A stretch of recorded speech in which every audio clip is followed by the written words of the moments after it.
Pessoal, bom dia! Hoje a entrevista é transformadora. Paulo Kakinoff, presidente da Gol, com a gente daqui a alguns minutos. Deixa eu ver. Nossa, entrando forte. Pessoal, como sempre, faz um favor, eu quero aproveitar o nosso convidado cada minuto.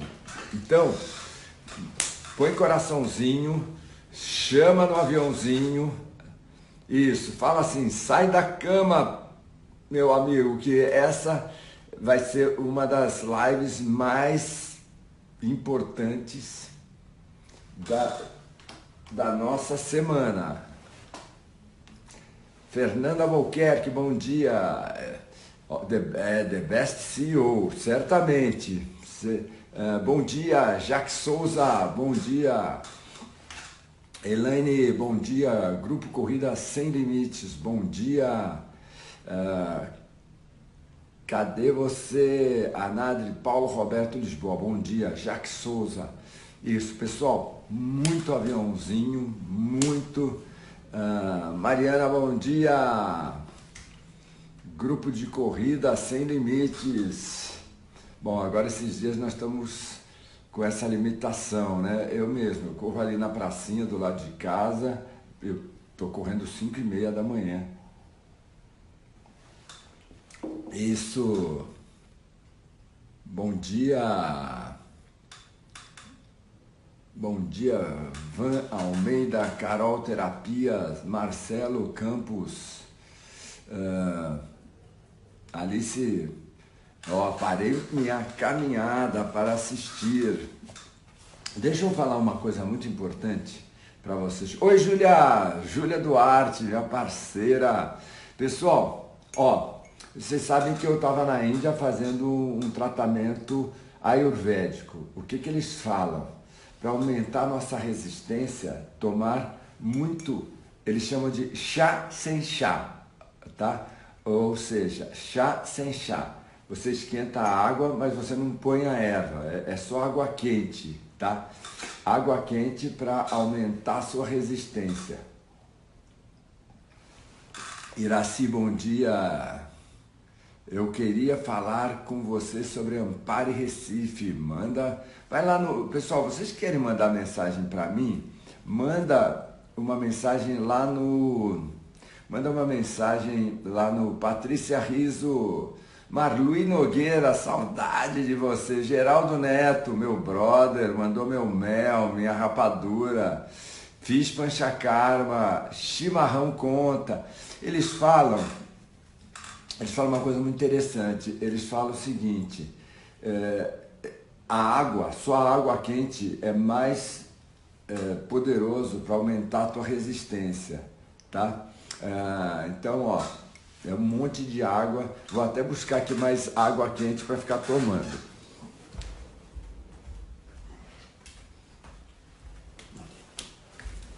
Gaúchos do meu coração. É, eu gosto com limão, gengibre, cúrcuma. Exatamente. Carol Teca, Carol Brandão. Em jejum a água, não, que é o dia inteiro. Você fica tomando água quente, tá? Galera do voo em peso, verdade. Pessoal, vocês que são do setor da aviação, pode chamar todo mundo. Hoje vai ser uma conversa inesquecível, tá? Acho que quem conhece o Paulo Kakinoff sabe que, além de muito competente, ele é um ser humano muito especial. Deixa eu ver como é que tá aqui.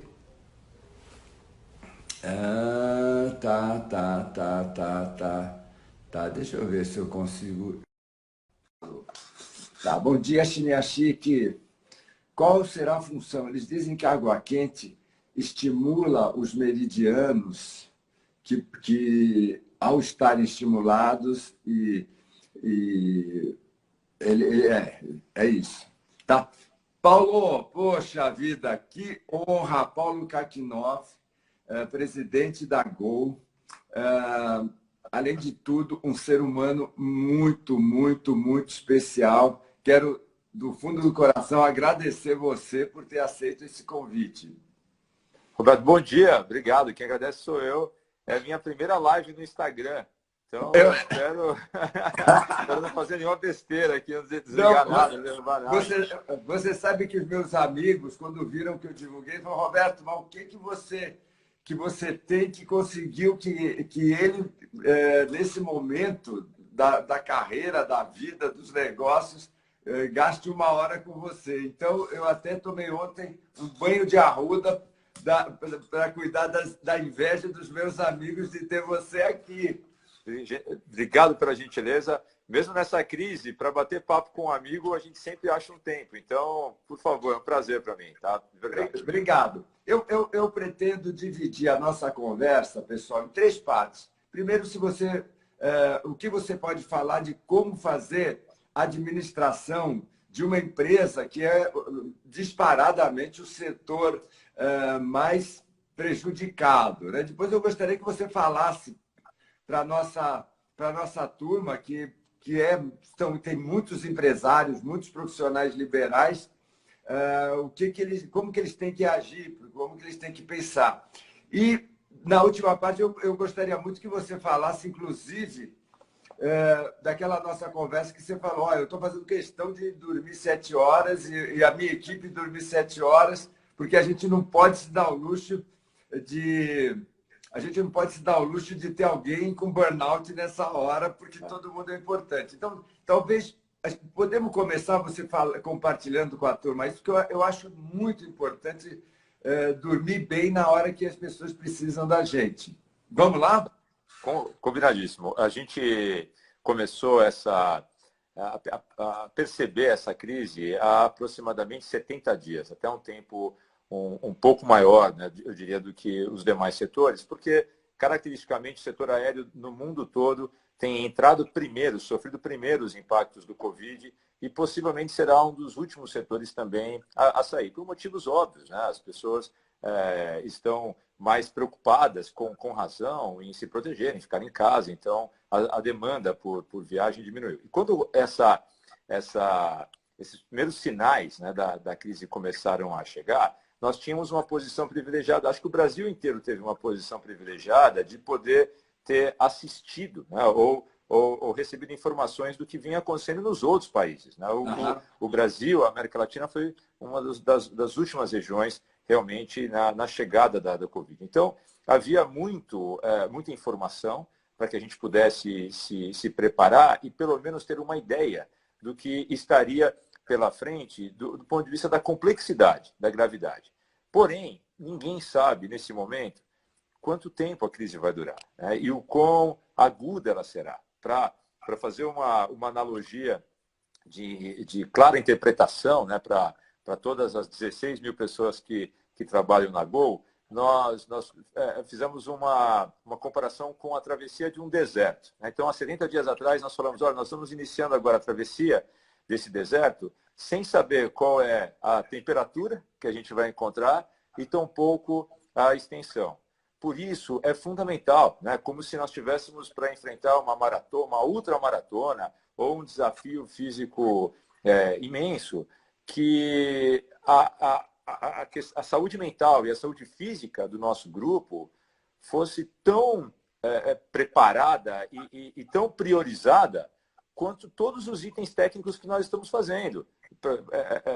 É tão importante quanto a preservação do caixa ter o time, especialmente os executivos da companhia, que vão conduzir o grupo todo ao longo dessa travessia na sua mais plena condição de saúde, da sua competência. Nós todos os dias estamos sendo demandados ao extremo para solução de problemas, para até de carga horária, né? Todos nós estamos trabalhando normalmente das 7h30 até as 9 da noite, todos os dias. E isso é extenuante, né? Se não houver uma preparação, e eu acredito que o Brasil inteiro, né, precisa dessa percepção, se não houver uma preparação física, mental, dificilmente a gente vai conseguir fazer essa travessia. E o pior, a gente pode sucumbir no meio do caminho. E nós não temos essa alternativa. Né?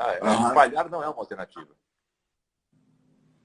E você quer contar para a turma como que é a sua rotina de procurar dormir? Imagino que você procure ter uma alimentação saudável. A exemplo do que aconteceu em outras ocasiões, onde eu me deparei com uma situação especialmente desafiadora ou de muito estresse, eu acabo criando uma espécie de programa pessoal para enfrentar aquele momento. Então, provavelmente a fase da minha vida onde estou mais disciplinado na prática de esportes, né? Todos os dias, sem nenhuma exceção, pelo menos 1 hora. Né? Evidentemente, final de semana a gente consegue um pouco mais. A alimentação, me manter alimentado, eu diria que é quase tão importante ou mais do que a qualidade da alimentação. Né? A gente está, às vezes, completamente imerso na dinâmica do dia, nas reuniões, nas discussões, nas videoconferências, e muitas vezes você esquece de uma coisa tão básica quanto se alimentar. Né? E essa combinação da alimentação, do sono e da hidratação, nós estamos considerando como armas básicas para a gente poder atravessar esse momento. E isso vale para absolutamente todos os executivos da empresa. Né? E se iniciou espontaneamente uma dinâmica na organização que eu considero bem representativa da nossa cultura, me sinto particularmente satisfeito por isso, que é como numa família, uns cuidando dos outros, né? Uma preocupação genuína com carga horária, com volume de trabalho, com divisão, né, das tarefas e com esses cuidados pessoais. Aham. Agora, quais são assim os 3 pontos estratégicos para você? Porque você falou uma coisa muito interessante, né? Mesmo uma ultramaratona, o pessoal sabe quando começa e quando termina. Eu tenho um filho que faz Ironman. E quando o Ricardo, a primeira vez que o Ricardo falou, pai, vou fazer o Ironman, eu trabalho com esportistas, com esporte, meu Deus, né? Mas depois de um tempo, ele estava com uma equipe muito legal, ele falou assim, pai, eu sei exatamente o que vai acontecer e eu sei exatamente o que eu vou fazer. Então, mesmo um Ironman, mesmo um ultramaratonista, o Ricardo sabe que quando ele estiver morrendo lá para fazer aquela maratona aos 42 quilômetros, ele sabe quando ele estiver no 30º que faltam 12 quilômetros. Mas hoje ninguém sabe. Eu estava numa quarentena indiana. A Índia entrou em lockdown, que foi muito sábio, embora me atrapalhou muito. E a desgraça, eu até ensino a minha equipe, meus alunos, que tem que usar 2 cérebros. Né? Então, quando eu fiquei em lockdown numa clínica ayurvédica, que tem 46 profissionais, mas que de uma hora para outra tinha 0, os 2 médicos, que eram 2 irmãos, eles tinham que entregar comida para a gente e eles tinham que fazer. E eu estava sem ninguém para cuidar de mim. Né? Então, um cérebro meu, ele fala assim, como que eu sobrevivo aqui o melhor possível? Então, teve dias que os médicos não conseguiam entregar porque a polícia estava ali na área e eles falavam, olha, hoje não vai dar para entregar, hoje à tarde, hoje à noite não dá para... Eu lembro que muitas jantas eram complicadas. E eles definiram, tinha polícia todo dia. Então, eles não levaram, ficaram 3. Eram 3 prédios e ficaram 2 mulheres que tinham câncer, uma em cada prédio, por uma coincidência, e eu. Então já se definiu, café da manhã, a polícia está aqui, não tem jeito de entregar. Até meus filhos falavam, pai, você passou fome? Eu falei, passar fome não, mas eu tive que programar meu cérebro para fazer jejum. Né? Então, uma parte do meu cérebro ficou encarregada de fazer a minha vida ficar melhor, mais confortável possível.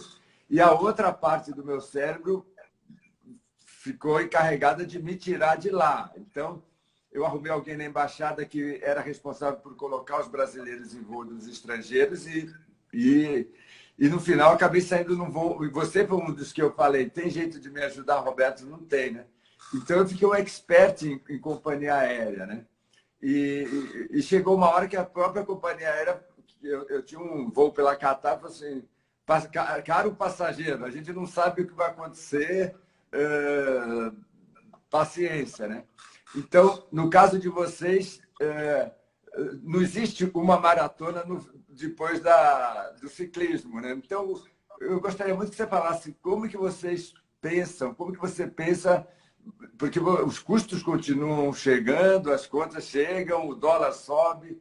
Como é que você pensa? Como é que vocês pensam para administrar uma situação dessa? Que eu acho que nunca houve, né? Não tem histórico para vocês olharem. Ô, Roberto, eu vou responder seguindo essa mesma linha, né, que a gente entrou do esporte. Eu sou muito longe de ser um Ironman. O triatlon é o meu esporte preferido. Sou um atleta diletante que realmente é apaixonado por isso.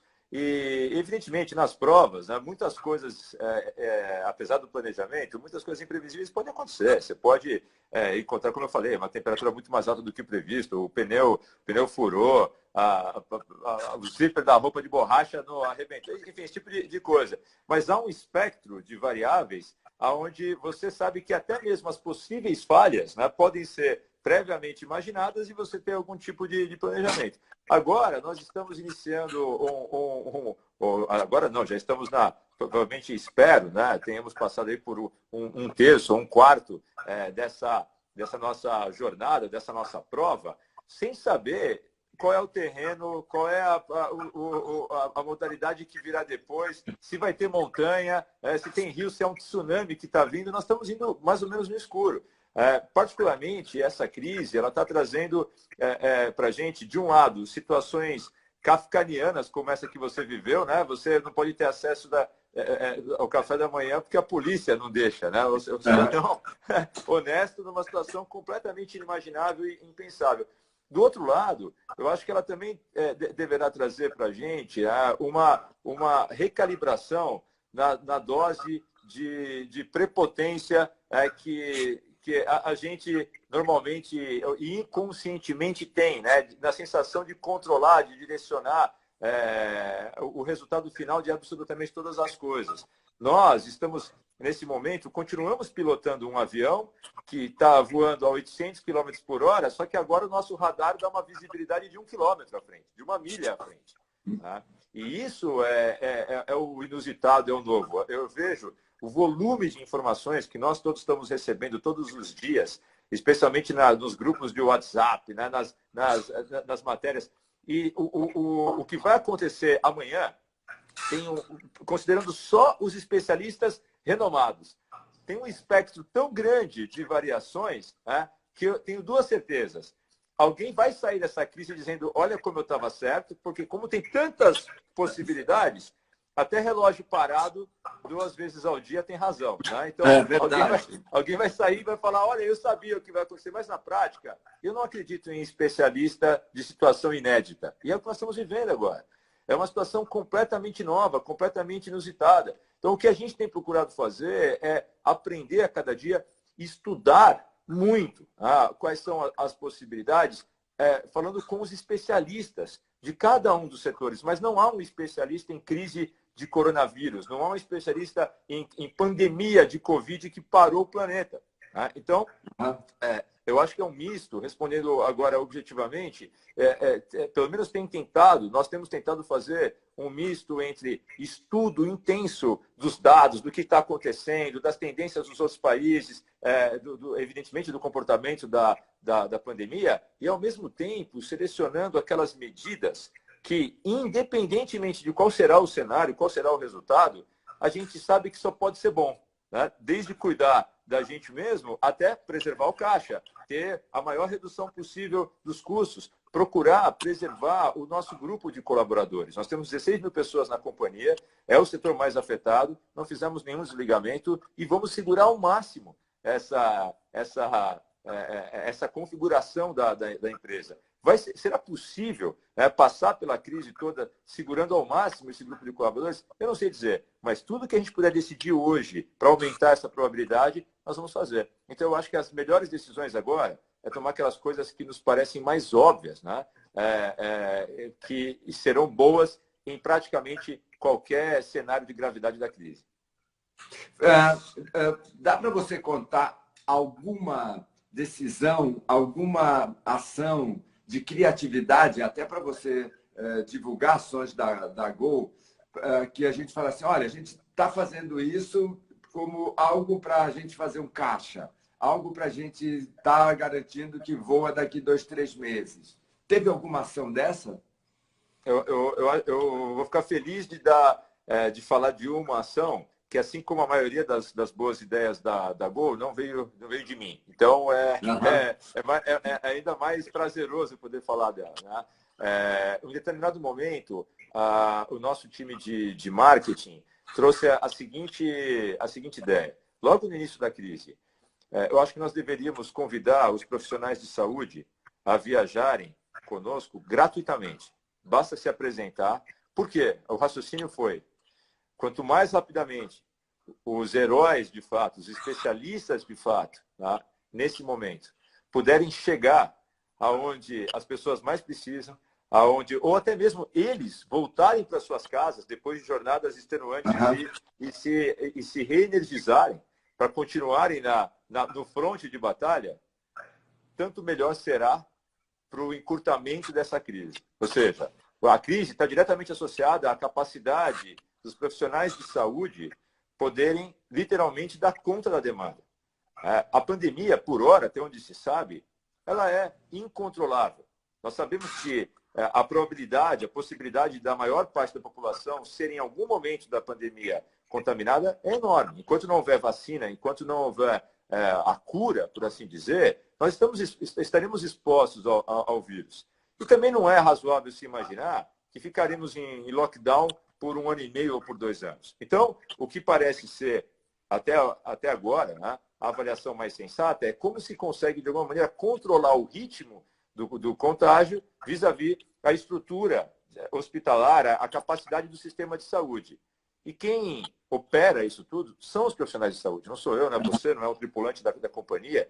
Ter essas pessoas disponíveis, chegando nesses lugares. Então, o raciocínio para essa decisão, que foi em seguida comunicada, já temos mais de um mês desse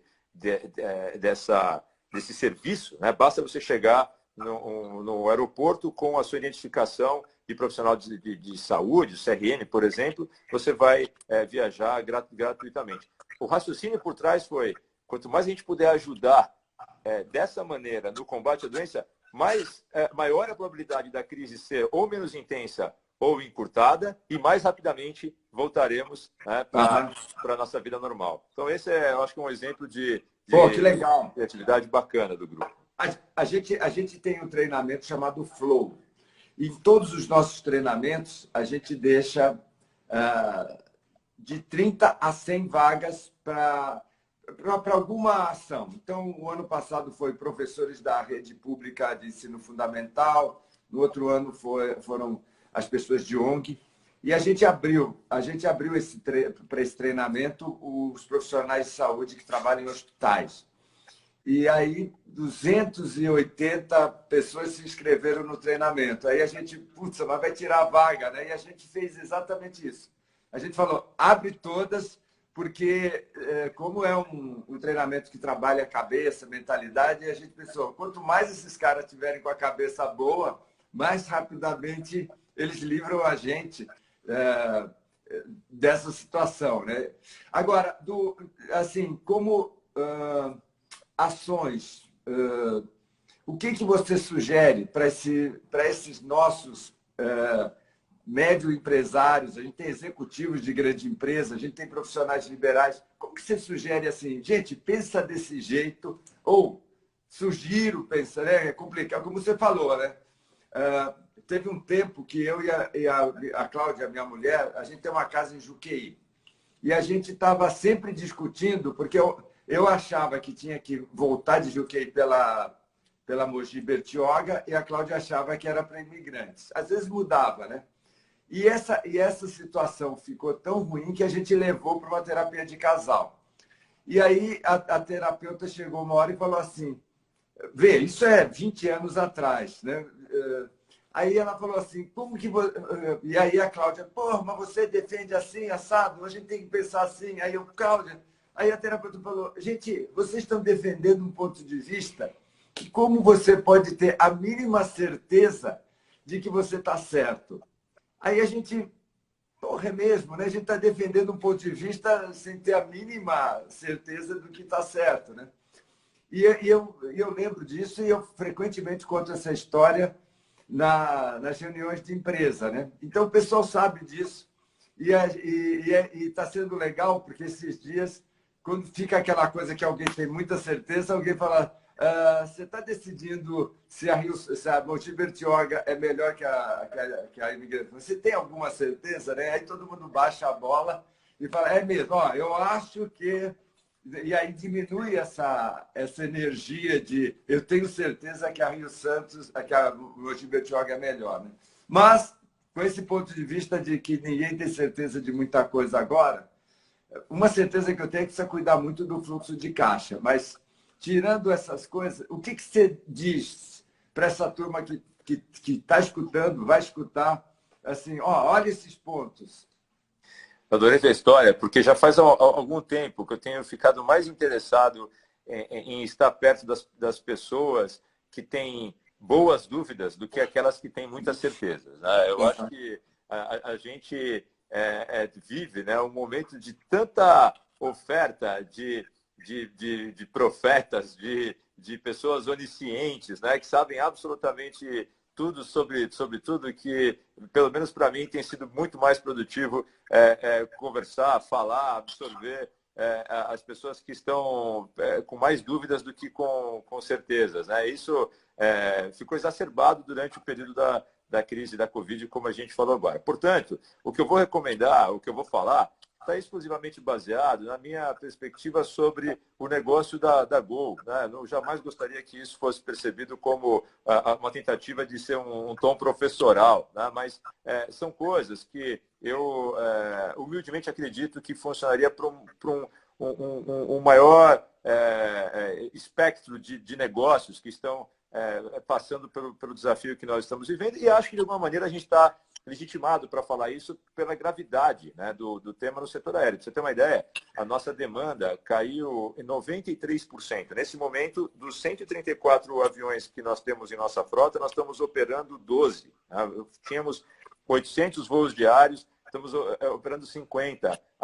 Uma empresa que tinha um negócio, que tinha uma receita mensal de 1,2 bilhão de reais, agora tem uma receita mensal de 80, 90 milhões e, evidentemente, que os custos estão lá, né? A começar pelo custo de folha. A nossa receita, hoje, ela cobre metade do custo da folha, somente a folha de pagamentos. Então, dessa posição, e olhando especialmente o que a própria Gol está fazendo, eu concentraria a minha energia em 3 itens. O primeiro, você já falou, o mais óbvio dele, é a preservação do caixa. É fundamental e ficando na mesma analogia do início da conversa, o caixa está para essa crise como a água está para quem está fazendo a travessia do deserto. Né? Ela é a nossa água e tem que ser realmente preservado e reservado. E, ao fazer isso, inicia-se automaticamente, e vou para o segundo ponto, uma fase... Paulo, posso te interromper? Vou te interromper só um minutinho para falar algo. Pessoal, o Paulo está falando um ponto muito importante, que é a gestão do caixa, cortar custo. E eu sou médico, né? E eu era de cirurgia, de clínica, de enfermaria. Turma, eu quero contar uma história para vocês, que é o que é esse momento. Quando aquele médico de 4, 5 anos de formado, ele quer ser legal, ele não quer amputar o dedo do diabético que descompensou, então ele fica tentando aumentar a vascularização, só que já morreu, o vaso já está estragado. E aí ele fica, vamos mais um dia, vamos mais um dia. Aí o médico veterano, né, eu estava com 22, 23, aí a gente escuta um médico de 50, né, que a gente acha o máximo do veterano. Aí o médico experiente, ele dá um grito na nossa orelha e fala assim: moleque, se você não tirar esse dedo hoje, daqui 3 dias você vai ter que tirar o pé. Se você não tirar o pé daqui 3 dias, daqui 1 semana você vai ter que tirar a perna inteira. E se você não tirar a perna, você vai ser nada atestado de óbito desse pai de família né? Às vezes é uma garota, um garoto de 22 anos que vai tirar o dedo, aí ele fica, pô, mas vai tirar o dedo, né? E aí fica aquela gritaria e a gente vai e faz o que tem que fazer. Então, isso, vê, é o Paulo falando, não é o Roberto Chiniachik. Agora, o médico Roberto Chiniachik está falando o seguinte, isso que o Paulo está falando, gente, é o seguinte, corta o dedo agora, porque senão daqui a 3 dias você vai ter que cortar o pé. Se você não cortar o pé daqui a 3 dias, você vai, daqui uma semana, ter que tirar a perna. E daqui a 15 dias você vai assinar o atestado de óbito. Então, Paulo, eu quero aproveitar que você está falando algo que bom, agora o teu exemplo é um exemplo gigantesco, né? Imagina, o meu faturamento não cobre metade da minha folha e ainda tem o leasing dos aviões, né? Então, obrigado por você estar trazendo uma coisa assim tão prática que o brasileiro, você sabe, ele tem essa dificuldade de fazer essa gestão de custo, né? Então, Roberto, vamos para a segunda. Oi? Eu que agradeço, porque você trouxe a transição perfeita, da analogia que serve realmente de transição perfeita do primeiro para o segundo item. Né? Não deve haver hesitação nesse momento para se tomar as medidas que são evidentemente necessárias. Né? Eu acho que é uma avaliação, na minha opinião, no mínimo ingênua, imaginar que num horizonte curtíssimo de prazo esse problema vai desaparecer. Né? E eu acho, sim, que nós, o efeito colateral de uma qualidade, né, da cultura brasileira, que é o otimismo e a resiliência mental, né, de sempre acreditar que as coisas vão dar certo, o efeito colateral disso é que muitas vezes a gente acaba negligenciando, né, o timing, o momento de tomar as decisões mais difíceis. E a situação pede isso, demanda. O segundo item, então, de colocar muita energia, é de tomar aquelas decisões que são difíceis, mas que visam preservar a água, né, o nosso caixa, e também, tão importante quanto, preparar a empresa para esse novo momento que virá no pós-Covid. Eu acho que nenhum de nós tem muita dúvida de que será, pelo menos, se não definitivamente, mas por um longo tempo, um mundo bem diferente. A economia severamente impactada, o poder aquisitivo da população, por consequência, também menor, a tendência, né, do consumo, de uma maneira geral, também é de cair. Nós vamos viver isso. Então, qual é a energia a ser colocada agora? Os negócios, de uma maneira geral, precisarão ser ainda mais eficientes, precisarão ser ainda mais produtivos, precisam ter custos ainda menores. Então, as duas decisões, né, combinadas, que é a de preservação de caixa, também está associada ao redesenho, à reestruturação do negócio, a forma como a empresa vai se preparar para o momento pós-deserto, quando voltar o novo mundo com a pandemia controlada ou resolvida. Será um novo mundo, do ponto de vista da economia, muito machucado, né? E a gente precisa estar preparado para isso. E o terceiro e último ponto dessa energia é intensificar severamente a comunicação. Todas as decisões que serão tomadas pelos empresários impactam muita gente, impacta cliente, impacta os funcionários, impactam os fornecedores. Né? A medida de contenção de caixa normalmente impacta especialmente esses dois grupos, os fornecedores, que têm recursos a receber, e os seus colaboradores, que estão numa jornada como os nossos. Nossos colaboradores estão com redução de salário de 50%, suspensão de contrato de trabalho e, consequentemente, uma remuneração mensal, para alguns casos, na casa de 30%. Todos os executivos da companhia tiveram uma redução de salário sem redução de jornada de 50% ou 60%. Enfim, é um momento sacrificante para absolutamente todo mundo, mas as pessoas precisam entender as razões por trás de cada uma das decisões. Então, não é, na minha opinião, uma decisão recomendável se fechar nesse momento. Tomar as decisões e, de certa forma, se esconder. A gente precisa encarar isso e comunicar exaustivamente, com uma vantagem importante desse momento. Todas as pessoas entendem que estamos passando por uma situação extraordinária. Se há a abertura, a transparência, o diálogo, a explicação das razões por trás dessas medidas, a capacidade de compreensão é maior e, o mais importante, a possibilidade de se estabelecerem decisões conjuntas, que são mais inteligentes do que a que você tomaria individualmente, também aumenta muito. Aham. Você falou num tema que eu vou pedir para você falar sobre esse tema de novo, sem saber, sem o Waze, para falar Mogi Bertioga e imigrantes. O poder aquisitivo das pessoas. Isso, lógico, vai afetar a precificação. Como que você orienta essa turma? Como que cobra? Sei lá, por exemplo, os médicos, os donos de restaurante, né? Então, a gente vê que os restaurantes eles estão mantendo um prato sofisticado pelo preço de executivo. Como que você sugere, né? Óbvio que eu nem vou perguntar como que você pensa em precificação, em poder aquisitivo para a sua empresa, mas como é que as pessoas deveriam de pensar? Porque eu recebo muitas perguntas das pessoas. Roberto, como que eu penso preço no meu setor, né?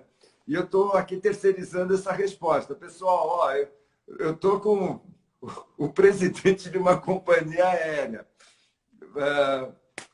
Paulo, por favor, responde essa pergunta que eu recebo todos os dias.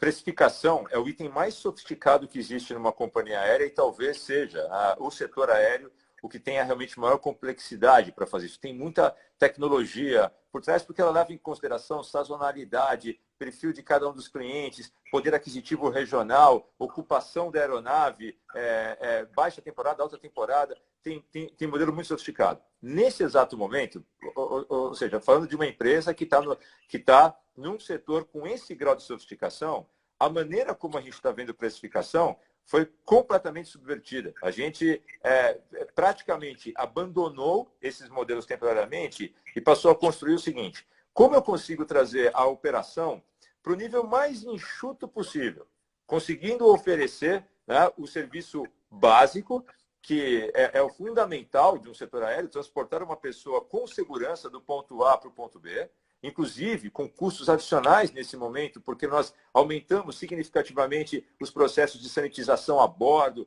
temos períodos de embarque que são mais lentos propositalmente para as pessoas estarem mais, ter um distanciamento social, enfim, todas as medidas que aumentam o nosso custo, porque quanto maior é o período de embarque, menos a gente consegue utilizar a aeronave voando, enfim. Somando essas coisas todas, mas trazendo uma simplificação ainda maior nos nossos processos, nós chegamos ao qual é o nosso custo operacional básico. E agora, nesse momento, como a demanda é absolutamente reprimida, a precificação que deve ser feita é aquela que me permite parar de queimar caixa.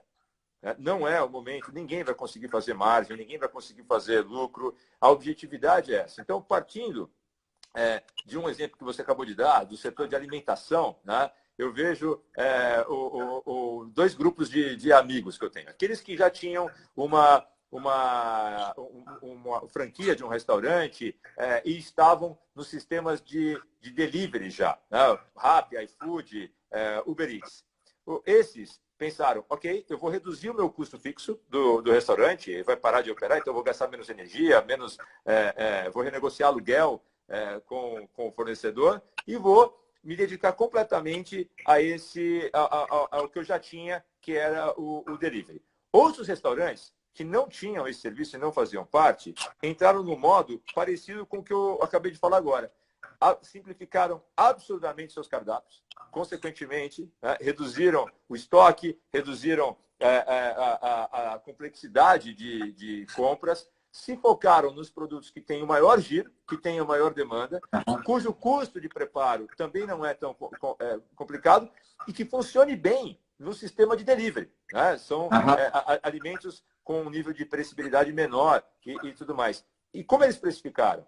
Baixaram a tarifa, os preços, para chegarem no ponto de cobrir esses custos, né? Não é a hora, é óbvio, em alguns casos isso não é possível. E quando não é possível, é melhor não operar. É melhor chegar na situação extrema de renegociar, parar a operação e segurar a água, né? Conter o caixa, do que fazer a operação. Mas, nesse momento, a precificação deve ser para cobrir a soma dos custos após uma revisão total da operação, visando simplificá-la ao máximo e manter no portfólio somente aqueles produtos que têm alta demanda, alto volume e algum ganho de escala ainda. A gente tem na nossa comunidade muitos coaches, muitos consultores, e essa turma que é de serviço, como que você pensaria ou sugeriria para eles pensarem os preços deles? Todo mundo que não tem, nesse momento, uma dependência física, estrutural, né? Estou falando que quem não é fábrica, quem não é um restaurante, ou seja, todo mundo que consegue migrar para ou trabalhar quase que plenamente, né? Oferecer o seu produto quase muito similar ao que fazia pré-Covid no universo digital, tem realmente uma vantagem importante, que é uma flexibilização de custos muito maior. Aham, Agora isso não significa ter a mesma capacidade, né, ou o mesmo poder de precificação que existia antes. Porque eu volto a dizer, todos nós estamos ficando mais pobres. aham. O vírus, o Covid, não importa qual é a sua classe social, todos nós estamos mais pobres. O poder aquisitivo de todo mundo está sendo afetado, o patrimônio das pessoas estão sendo afetadas, porque pensa nesse movimento que eu acabei de falar, que está acontecendo com a Gol e está acontecendo com as empresas. Tá? A gente renegocia, repactua o pagamento de uma nota vencida, né, de um fornecedor. O que esse fornecedor será obrigado a fazer? Também reduzir os seus custos, também É. diminuir a sua compra. Essa é uma reação em cadeia. Como todos nós estamos ficando realmente absolutamente mais pobres, nesse caso, né, desse grupo que tem o benefício de poder utilizar dos recursos digitais para chegar ao seu cliente, a lógica de precificação realmente passa a ser outra. É a lógica mais clássica do mercado. Qual é o preço que eu posso cobrar? Que eu ainda encontro demanda, mesmo no momento de poder aquisitivo tão limitado assim. E nesse caso, pelo que eu tenho observado, inclusive, acaba sendo um pouco de tentativa e erro. Né? Eu vejo Aham. vários profissionais fazendo uma oferta, poxa, não funcionou muito nesse patamar, baixa, promove. É um ajuste, evidentemente, com uma sensibilidade específica. Mas essa tentativa é mais fácil de ser executada porque você consegue colocar a sua oferta no ar, né, com muita facilidade e testar se há absorção ou não. Das minhas empresas, tirando a editora, que a editora é produto físico, né? É fábrica, vamos chamar assim. A gente de cara, os executivos ofereceram todos os cursos de graça. E a nossa ideia era, ah, nesse momento, a gente tem que mostrar que nós somos generosos, que nós somos solidários e aí as pessoas experimentaram os nossos cursos. E é interessante, tirando um curso que se chama Flow, que é esse curso que a gente deu também para os médicos, e que a gente está cobrando nada. Seria um curso para a gente cobrar R$ 2.000, a gente está cobrando 500. Todos os cursos estão de graça.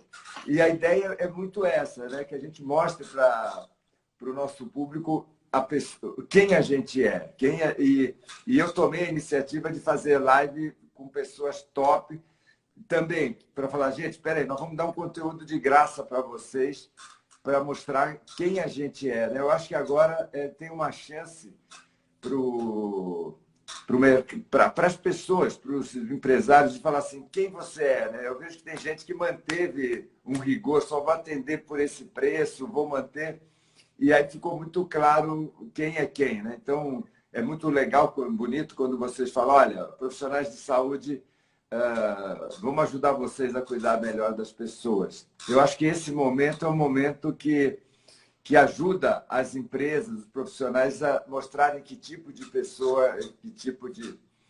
Para todo mundo que pode, esse é o momento de fazer concessões generosas, né? Como você está fazendo. Você falou, eu vou fazer lives com pessoas tops, e hoje você abriu uma exceção que me permitiu estar aqui com você. Então é a hora de... Mas o que você falou faz muito sentido para mim. Né? Se você tem um produto bom, e nesse momento onde o nível de atenção para as pessoas, ou das pessoas, desculpe, nos canais sociais, digitais, é maior do que seria, né? Porque as pessoas estão em casa, as pessoas estão nos seus devices, né? Nos tablets, nos iPhones, nos smartphones, de uma maneira geral. Talvez seja a hora mais propícia para uma degustação, né, uma apresentação gratuita do que você tem e, consequentemente, sendo bom o seu produto, sendo de fato demandado, isso evolua assim para uma compra, para uma transação comercial, justamente após o convencimento dessas pessoas da qualidade do que você está oferecendo. Agora, para a gente ir se fechando, Paulo, você é casado, você tem filhos. Imagino que agora o marido, o pai fica em casa 24 horas por dia, mude a dinâmica, né? Eu gostaria que você também trouxesse as suas percepções. Eu vejo que você é uma pessoa assim, muito humana. Como é que ficam os relacionamentos de casal, de família? O que você orienta a turma? Né? Eu até imagino que você tem executivos novos, recém-casados, e aí o sujeito, pô, mas eu estou trabalhando, está com a minha mulher, está trabalhando. Como é que você vê essa dinâmica? São Paulo, a gente sabe, eu estava lá no lockdown. Lockdown na Índia, os caras são diferentes. O sujeito saía na rua, tomava cacetetada, para ele mostrar que era médico, ele já estava sangrando, né? Quem tivesse com carro e não fosse trabalhar no hospital era sumariamente guinchado e levado para a delegacia. E aqui a gente não fez lockdown, a gente saiu, deixou muito solto e talvez agora tenha que fazer esse toque de recolher, né? Como é que você vê relacionamentos, família? O que você está aprendendo para compartilhar com a gente? Roberto, agora eu preciso escolher as palavras, porque eu sei que a minha mulher está assistindo. Então eu vou escolher bem cuidadosamente, porque ela não pode saber o quanto eu estou achando bom a possibilidade de estar mais tempo em casa, podendo conviver com os meus filhos. Eu tenho um filho, o João, de quase 5 anos, a Gabriela, de 2, e os dois estão naquela fase deliciosa, né? Tudo é muito fofo, para falar a verdade, o que eles estão fazendo. Então, a possibilidade, nem que seja por 5 ou 10 minutos, entre uma videoconferência e outra, um call e outro, poder sair, ir na cozinha, encontrar com eles, dar um beijo, um abraço, fazer a brincadeira e voltar, para mim está sendo uma delícia, né? Algo que eu nunca imaginei poder experimentar, porque era completamente incompatível com a rotina, a vida como a gente vivia, né? Para ela, eu imagino que para todas as pessoas que tinham a responsabilidade de cuidar dessa dinâmica complexa, que é cuidar de uma casa, de uma família, de tudo, né? Escola, filho e educação, evidentemente que passou essa mudança muito mais difícil, muito mais desafiadora em todos os aspectos. Então, coincidentemente, e eu sou normalmente acusado aqui em casa disso, de querer trazer métodos empresariais e executivos para dentro de casa. Mas desconfio que há um certo reconhecimento que essas mesmas medidas que a gente falou agora há pouco funcionam para cá também. A primeira foi uma conversa clara e transparente entre nós. Olha, essa é a nova vida que nós vamos viver daqui para frente. Então, a conscientização de onde estávamos, e o que seriam os novos papéis de cada uma cada um de nós 4 aqui, eu, a Fernanda, os dois meninos, foi a primeira medida já clara, transparente e que trouxe uma evolução para todo mundo, né? Literalmente, estamos todos nós com mais responsabilidades e mais tarefas, mas bem divididas. O segundo ponto foi, nós temos que ter aqui aplicado alguma disciplina, né? Tem a escola agora na forma não presencial, né? O João, em especial, no curso digital, e a necessidade de tempo para nós também, individualmente, né? Eu digo, chega uma hora que literalmente ninguém aguenta mais olhar para a cara do outro, né? Não há essa oxigenação. E a gente tem procurado respeitar também, de uma maneira disciplinada, alguma rotina que possa harmonicamente encaixar essas coisas todas, né? O tempo junto, o tempo separado, o tempo da aula das crianças, o meu tempo do trabalho, o tempo de consertar as coisas que quebram na casa, né? Naturalmente, você não tem ajuda externa. Então, essa combinação de clareza, transparência, redistribuição das responsabilidades e uma certa rotina, pelo menos aqui, tem funcionado. Felizmente, a Fernanda, minha mulher, não vai poder entrar no vídeo para me desmentir. Agora, ah, eu tenho recebido muitas perguntas de Roberto, eu tenho que conviver 24 horas com meus filhos pequenos e conviver com essa turma, eles me interrompem. Como é que você está respondendo a essa demanda de educar, né, de disciplinar? Eu sempre falo, gente, se você educar, se você disciplinar, explicar, a criança começa a entrar na vida, né? Como é que vocês estão fazendo isso? Todos Fernanda, nós, ajuda ele aí, passa a cola. todos nós estamos amadurecendo mais rapidamente, né, nas habilidades que a gente não tinha antes. Me considero relativamente pouco experiente como pai, né? Meu filho mais velho tem 5 anos. A mesma coisa as mesmas coisas estão acontecendo com as crianças, né? Até aquela coisa básica de que normalmente a Fernanda acabou de escrever aqui, ó, ele se tranca no quarto, falando de mim. Até aquelas coisas básicas. Nesse momento eu estou exatamente trancado. Fernanda está convidada para fazer uma live explicando como administra essa nova realidade doméstica. Eu montei uma espécie de bunker, porque por mais que eu esteja falando aqui que os filhos estão mais disciplinados, estão melhor orientados, já estão se vestindo sozinhos, né? que é o exemplo do que eu falei de aceleração do processo de amadurecimento. Né? Por mais que tenha um salto nesse sentido, quando o assunto é live e TV, tem que fazer uma barricada, porque senão eles já estariam entrando aqui e aparecendo na tela. Não tem jeito. É a natureza da criança que é uma delícia. Mas a gente tem procurado fazer com que a explicação do que está acontecendo seja o principal, a principal ferramenta para a condução desse momento. E é impressionante, tem sido, pelo menos para mim, a capacidade de compreensão, o quanto a gente subestima a capacidade de compreensão, né, das pessoas, ou por não terem pouca idade, ou ainda por não terem uma exposição ao que é a sua rotina, né, e você parte do pressuposto que a pessoa vai ter dificuldade de entender. Pelo contrário, né, até eu estou conseguindo entender como é difícil cuidar de uma casa. Não grava isso. Está valorizando mais, né? Eu estou me preparando, porque amanhã é Dia das Mães, né? Então não posso chegar no Dia das Mães com o filme totalmente queimado. É verdade. Agora, esse está sendo um grande desafio, né?